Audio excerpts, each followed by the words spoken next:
The poverty level of some rural community members largely restricts their level of participation in the education of their children, as majority of them cannot afford to purchase basic learning materials for their children, not to talk of supporting school infrastructural development.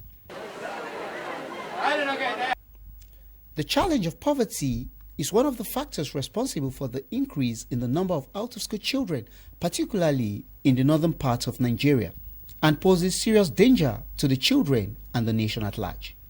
This is beginning to change,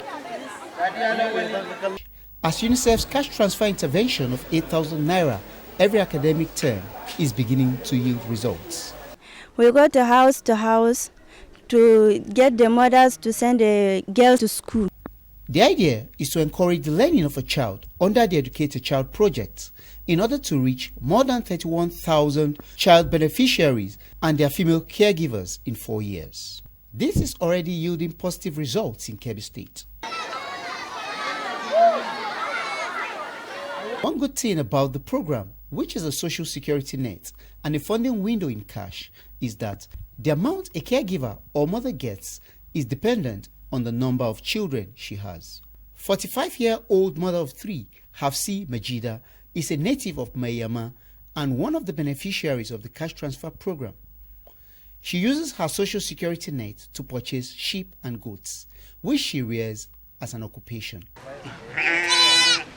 She says animals give birth. She nurtures them, and when they are grown, she sells them. And the proceeds from the sales of the animal is what she uses to send her children to school, as well as purchase school items for them.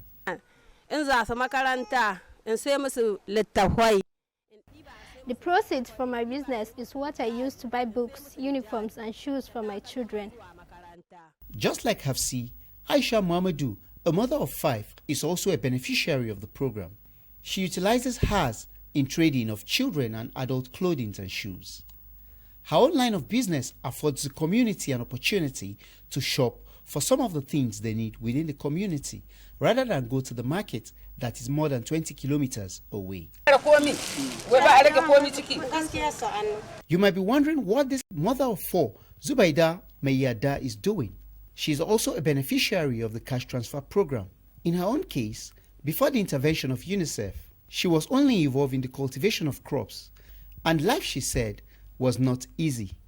But after the intervention, she decided to toe the line of producing groundnut cake. The proceeds from the groundnut cake she produces and sells has drastically improved her standard of living and that of her children. From my groundnut cake business, I can now send my children to school, and I also bought a cow. It is one thing to render financial assistance, and another to ensure that the funds are judiciously utilized. Any modality to monitor the beneficiaries?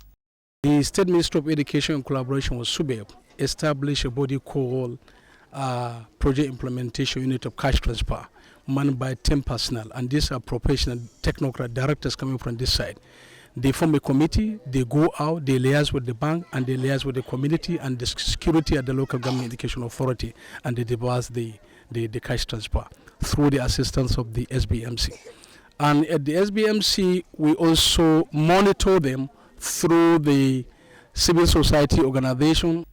Since the cash transfer program addresses some of the underlying causes of inequality in education outcomes, such as poverty, social exclusion, and malnutrition, as well as promote regular source of income that allows extremely poor households to improve their standard of living, experts say return on investment cannot be quantified, and government's drive to increase learning outcomes and reduce the number of out-of-school children is on course.